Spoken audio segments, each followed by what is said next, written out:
Hello, friends and members, and thank you for joining us for another one of our services that are extra remote.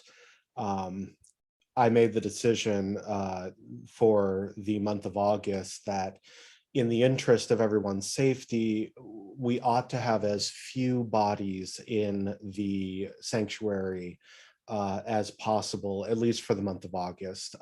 In September, we will almost certainly go back to recording in the way that we've been recording over the past year and a half. So, with that said, welcome to today's service. I would like to think that we are no less in a sacred space, whether you're watching the video at home, watching a video of the church, or watching a video of the back of my new bedroom. Our speaker today is Jake Tranter, who is the CEO and primary director and writer for the local film company, Spider King Studios. This is another installment of the youth speech, the youth sermon that we used to have usually once a year, where we give an opportunity for uh, young people to address the congregation and advise on issues that relate to youth issues. So it will be very interesting to hear what Jake has to say later in the service. Uh, as far as announcements go, other than we're back to doing remote services and the standard, please check on each other and make sure everybody is doing well. Um, I think that we can begin the service with our virtual and perhaps imaginary chalice lighting.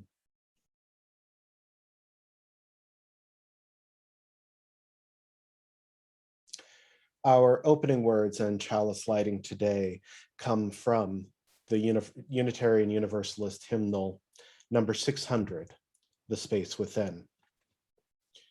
30 spokes share the wheel's hub. It is the center hole that makes it useful. Shape clay into a vessel. It is the space within that makes it useful. Cut doors and windows for a room. It is the holes that make it useful. Therefore, profit comes from what is there, usefulness from what is not there. Lao Tzu. And now's the time in our service where we move into meditation. Feet on the floor in a relaxed posture. Take a breath in. Breathe in peace and breathe out love. Listen to the words and spend some time in silence with the music. Today's meditation is If by Rudyard Kipling. If you can keep your head when all about you are losing theirs and blaming it on you, if you can trust yourself when all men doubt you, but make allowance for their doubting too, if you can wait and not be tired by waiting, or be lied about, don't deal in lies, or being hated, don't give way to hating, and yet don't look too good nor talk too wise. If you can dream and not make dreams your master, if you can think and not make thoughts your aim, if you can meet with triumph and disaster, and treat those two impostors just the same, if you can bear to hear the truth you've spoken, twisted by knaves to make a trap for fools, or watch the things you gave your life to broken, and stoop and build them up with worn-out tools. If you can make one heap of all your winnings, and risk it on the turn of pitch and toss, and lose the start again at your beginnings, and never breathe a word about your loss. If you can force your heart and nerve and sinew to serve your turn long after they are gone, and so hold on when there is nothing in you except the will which says to them, hold on. If you can talk with crowds and keep your virtues, or walk with kings, nor lose the common touch, if neither foes nor loving friends can hurt you, if all men count with you, but none too much, if you can fill the unforgiving minute with 60 seconds worth of distance run, yours is the earth and everything that's in it. And, which is more, you'll be a man, my son.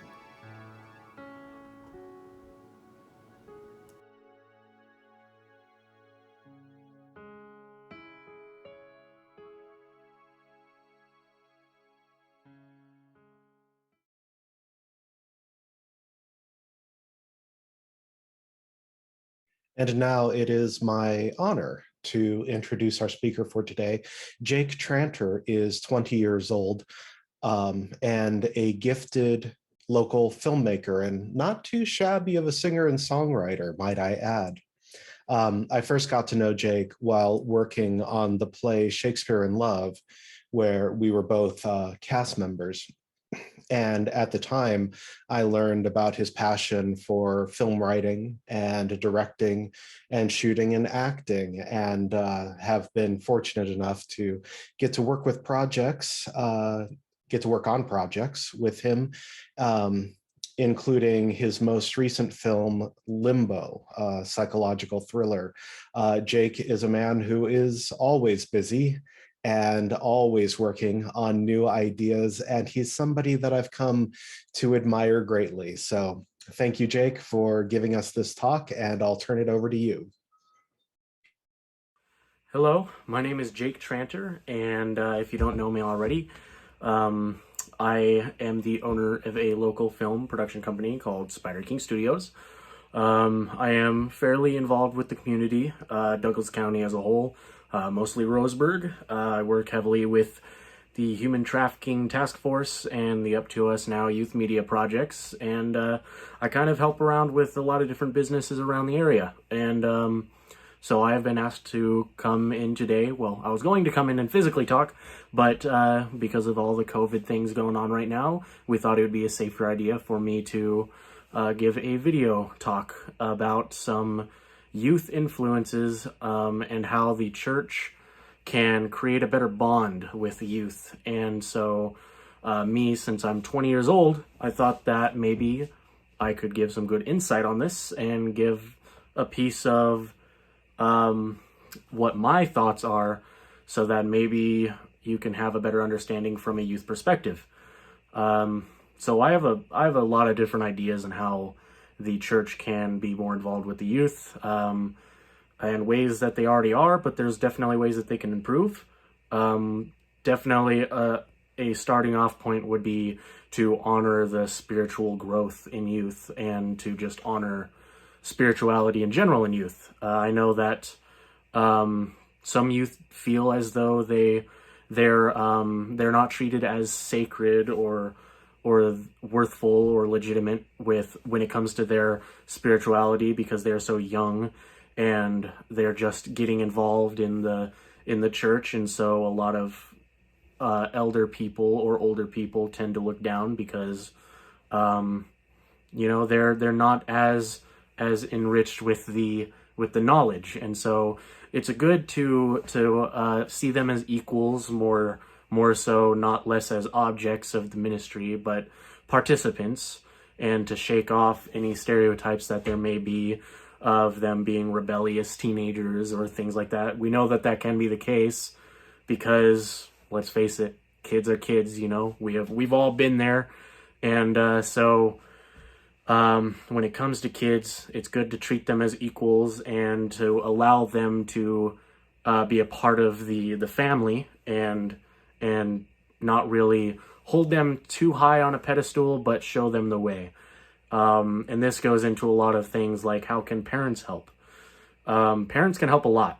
And I know for me growing up, my parents had a big influence on how I viewed the world and just how I function as a human now and how I will function as a human for the rest of my life. Everybody has those adult figures in their life. Parental influence is the primary factor when it comes to religious commitment, in my opinion, at least for young youth. So getting parents involved is a big one. So whether that be study groups that involves both parents and youth and members of the church, just to get them involved in the curriculum, see how things go. That will definitely help the parents to have a better understanding of what is going on with the spiritual learning, as well as giving kids a sense of, okay, my parents are here with me. This is okay. And maybe they can give their insight as well. You could also give resources for parents as well as youth to learn some faith at home. Not everything has to be in the church, every Sunday, right? Or Saturday for some folks, but the church, functions on its own, but it's important to give youth especially the tools they need to know how to practice their faith at home and really be effective with it. And getting the parents involved in that sort of process can make a huge difference. Next, I would say be real with youth. I know a lot of adult leaders in the church can fall into doing things by the book or, handling things to what they think is a mature way of handling it. But sometimes you just got to get real with youth, especially with religious education. One of the ways you can do that is keeping track of modern events in the world right now and using those things as teachings for spiritual growth. A lot of bad things can happen in the world. A lot are right now in our day and age, but there's also a lot of good things. And so showing that there is a balance there and that you could use those as teachings for how to present yourself, how you can help your community, and just moving on with how you can improve yourself because of those things that are happening. Let teens and youth talk about their doubts and ask questions when it comes to religion.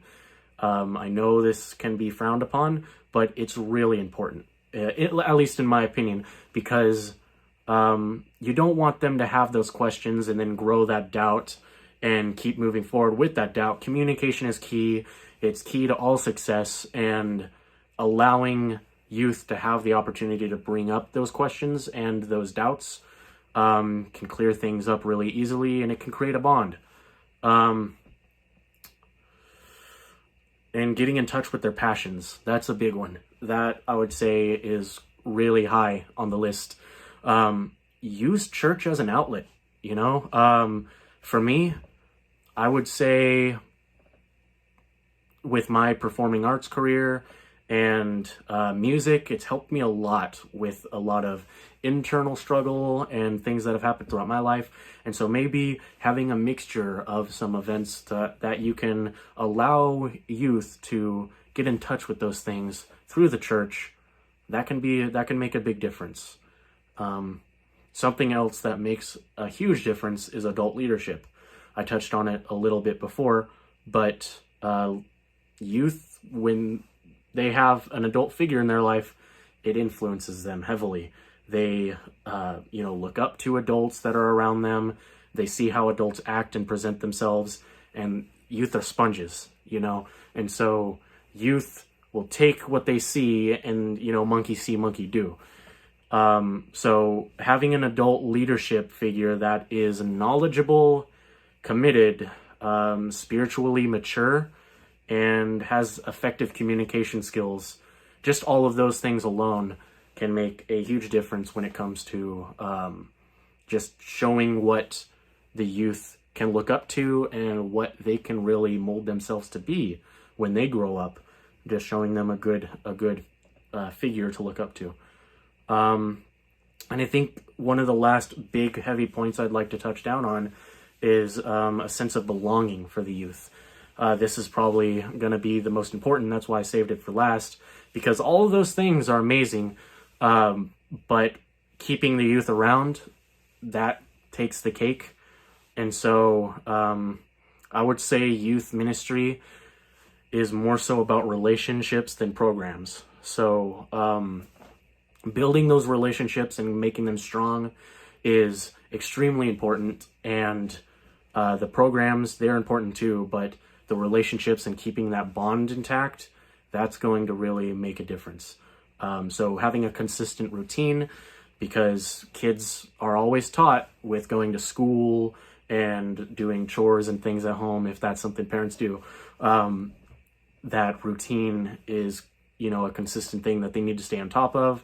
So going to classes in school, things like that, they want to keep that kind of same cycle in their brain when it comes to church. And so having a consistent thing to fall back onto for them is pretty important, so that they know when things are going on. Keeping communication with the youth so that they know what's going on, of course, is a big one. Schedule events, make it open to all youth. That is probably what I would say would help me the most if I was a troubled youth, maybe lost in my spirituality, just not knowing where to go.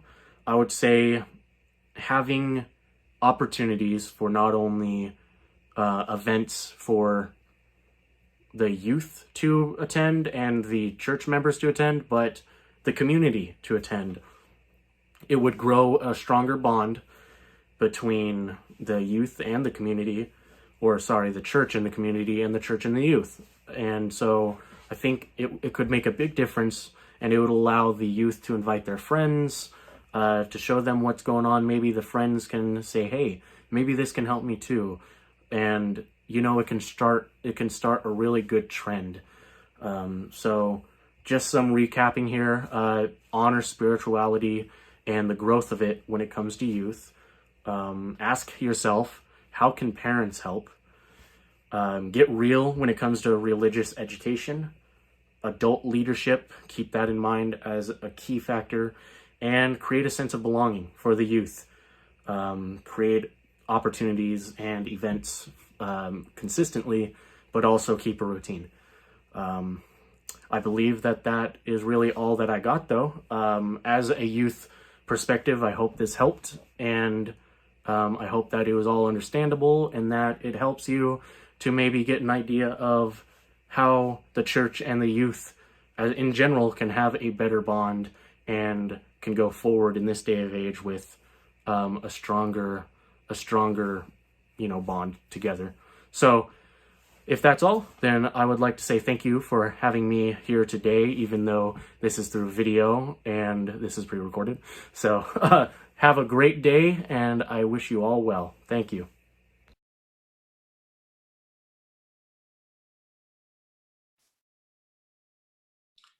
Our closing words for today come from the hymnal as well. Number 561.